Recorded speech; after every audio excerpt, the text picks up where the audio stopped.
प्रदेश Bharatiya Janata party के अध्यक्ष, कर्नाटक के पूर्व मुख्यमंत्री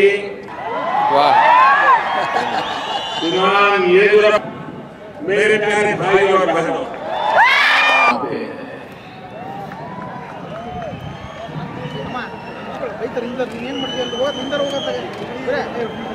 न कोई चुनाव है, न कोई आंदोलन है, न कोई मांग है, सिर्फ और सिर्फ प्रेम है, प्रेम है।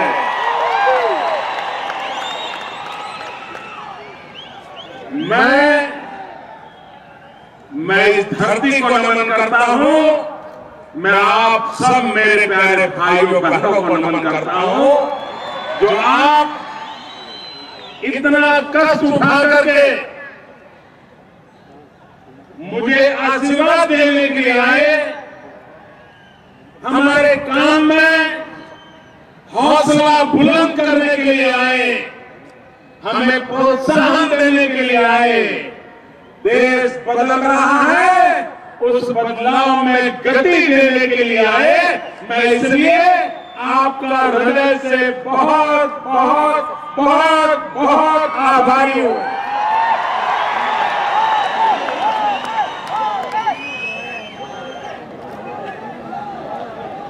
भाइयों बहनों,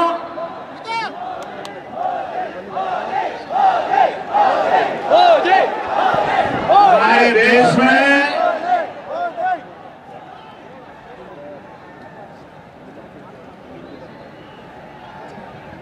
किसी सरकार को 15 दिन, 20 दिन, 25 दिन, 30 दिन हो जाए तो लोग सवालिया निशान लगाना शुरू करते हैं। शुरू में मेरे साथ भी ऐसा ही हुआ।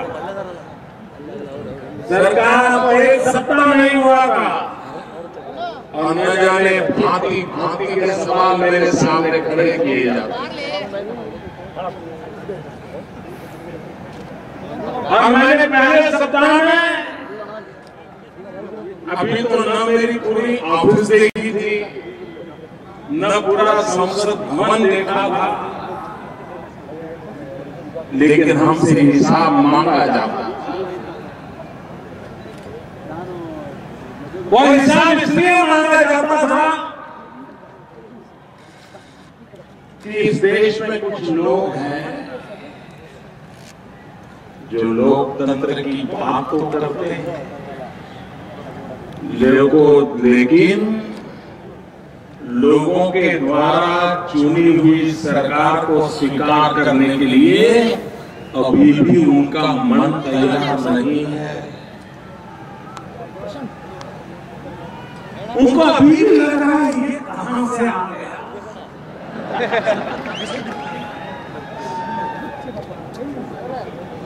जो लोग इस परेशानी में जी रहे हैं, मेरी उनसे इतनी ही प्रार्थना है, ये कहीं से नहीं आया, वो तो इसी धरती से आया है, इन्हीं लोगों के आया है।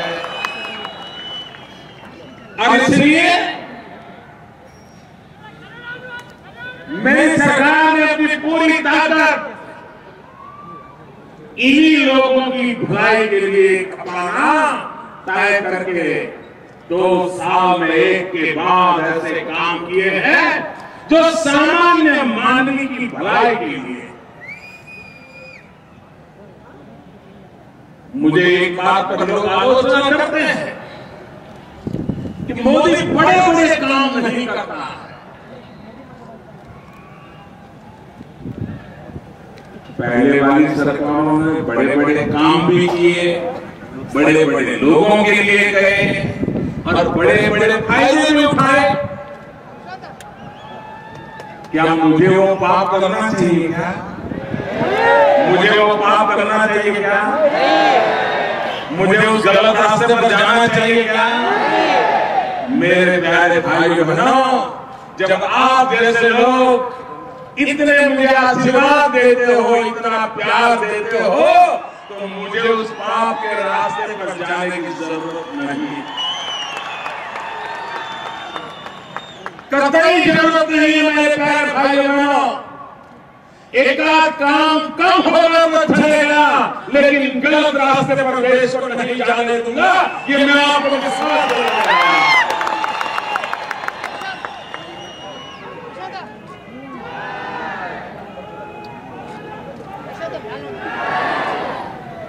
भाइयों बहनों,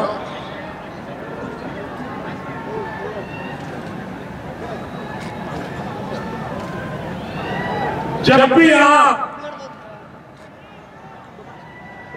मोदी सरकार का मूल्यांकन करें, और मैं मानता हूं करना चाहिए, बराबर तराजू से तोलना चाहिए। जैसे सोना तोलता है ना, वैसा पक्का तोलना चाहिए। बहुत बारीकी से देश के 125 करोड़ नागरिकों ने इस सरकार का बराबर लेखा जोखा लेना चाहिए, और यही तो लोकतंत्र है। और इसीलिए मेरे प्यारे भाइयों बहनों, मैं आपके पास 2 काम से आया हूं। 2 साल हुए हैं, मैं 2 काम के लिए आपके पास आया। पहला काम है मेरे काम का आपको हिसाब देना, दूसरा काम है आपसे आशीर्वाद लेना।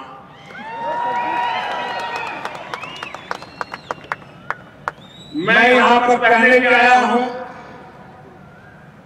कई बार आया हूं, हर बार आपसे मिलने का प्रयास किया है। और पिछले जब चुनाव में मैं आया था, तो ऐसे ही मेरे मुंह से निकल गया था कि आप मुझे कमल दो, मैं आपको लक्ष्मी दूंगा। कहा था ना, आपको स्मार्ट सिटी मिला कि नहीं मिला? रेलवे के लिए बजट मिला कि नहीं मिला? कृषि सिंचाई योजना के लिए बजट मिला कि नहीं मिला? किसान की भलाई के लिए लंबे अरसे के काम की योजना बनी कि नहीं बनी? स्किल डेवलपमेंट के लिए नौजवानों के लिए काम शुरू हुआ कि नहीं हुआ? हमारे देश में 2 साल के कम समय में एक साथ इतने सारे विषयों पर काम चालू हुआ हो और इतनी तेज गति से चलता हो, वो आजादी के बाद पहली बार हुआ है।